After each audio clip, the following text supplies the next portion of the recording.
Planets begin as dense knots in a cloud of gas and dust, swirling around a young star. But how do they go from something like this to something like this? With the James Webb Space Telescope, astronomers will be able to study how planets come to be and how they change as they get older.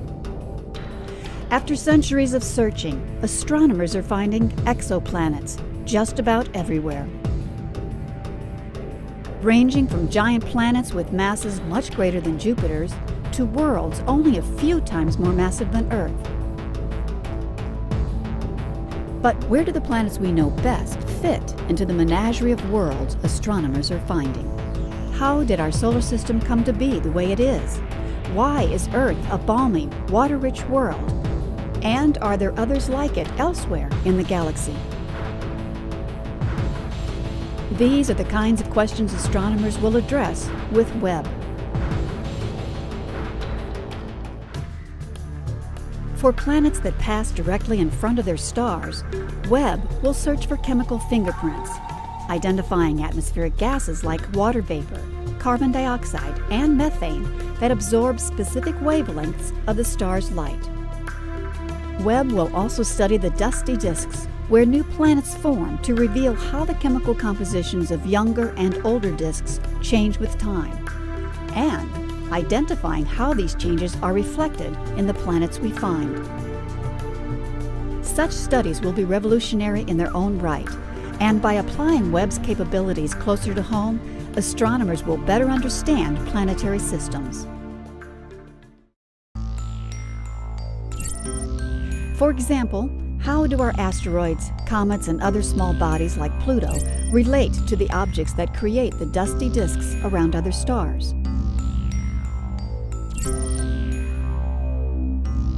The Webb telescope will determine the chemical and physical properties of these bodies with unprecedented sensitivity in wavelengths unavailable to telescopes on the ground. By learning more about the small bodies in our solar system, scientists will be able to address questions about the solar system's past and compare it to other planetary systems we find in similar phases of construction. For example, did Earth's oceans arrive by impacts with small icy bodies? If so, is the same process happening elsewhere?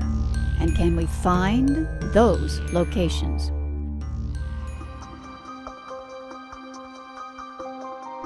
Webb also will study the outer planets and their moons. Of particular interest is Titan, the largest moon of Saturn, now being explored by NASA's Cassini spacecraft. Titan is as big as the planet Mercury, possesses an atmosphere half again as thick as Earth, and frigid surface with lakes of liquid hydrocarbons. Webb will map Titan's chemical makeup with 6 times Cassini's resolution and monitor the moon's seasonal changes over a decade or more. Next stop, Uranus. When Voyager 2 returned this image in 1986, the planet's south pole was facing the sun. Few clouds could be seen. But as Uranus neared its equinox in 2007, bright clouds suddenly materialized.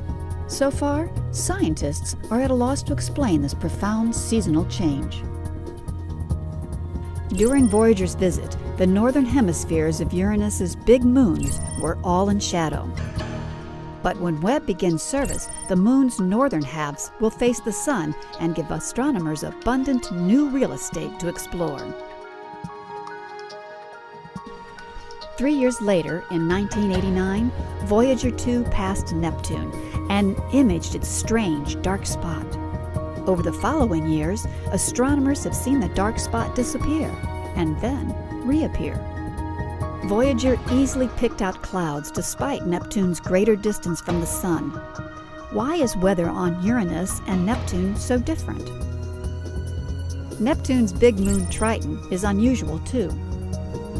Nitrogen-spewing volcanoes and other geological forces reshaped this frozen surface in ways we're just beginning to understand.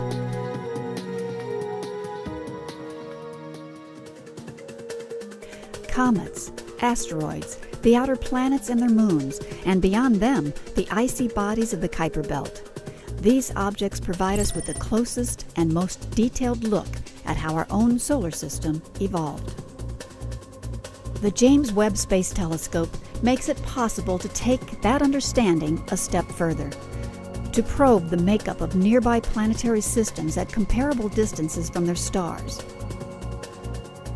Webb will allow astronomers to directly compare the chemical and physical properties of our outer solar system with similar zones around nearby stars.